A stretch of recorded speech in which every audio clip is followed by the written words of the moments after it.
So, Daryl, the story from WashingtonPost.com.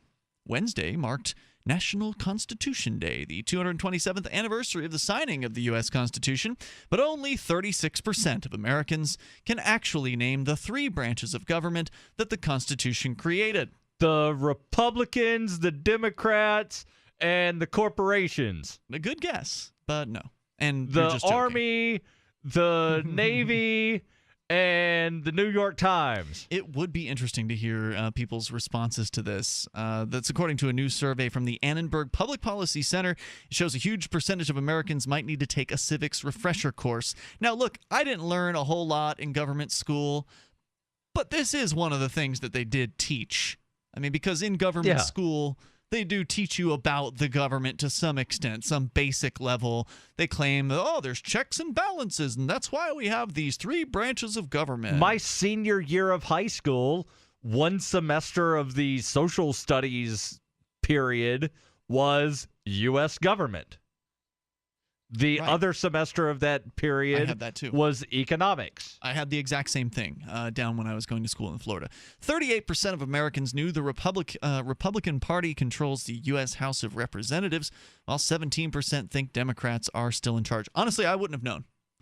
I wouldn't have known that one. And this is one of the things, because remember we were talking about this briefly before the show, and I said, this first question is really interesting, and then there's a couple of questions where it really doesn't matter. Right, who cares? Because it doesn't matter if it's red team fascist or blue team fascists that are in charge, but one party's in charge of the House, one party's in charge of the Senate. Just happens to be red team fascist in charge of the House, blue team fascist in charge of the Senate.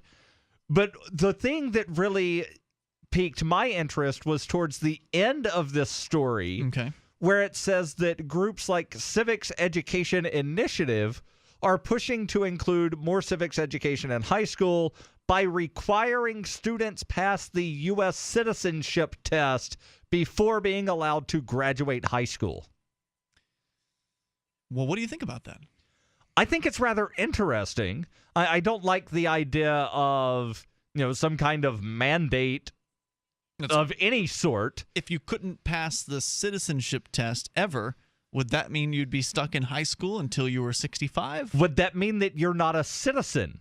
Would that mean that you are then not to be forced to pay taxes? I doubt it. I'm sure they'd still want to tax you. Right, but they would do this weird thing of, well, no, you're an American citizen, but I failed the citizenship test. You just can't have a diploma, as though that's worth anything anyway. Right.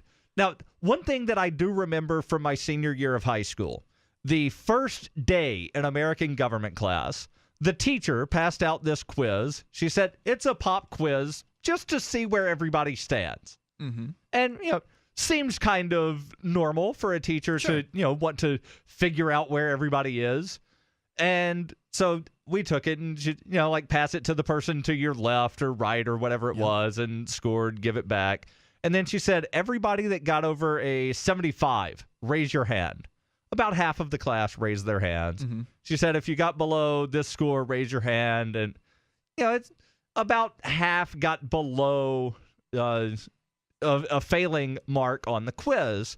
And she said, that was the U.S. citizenship test. Half of you just failed. How'd you do?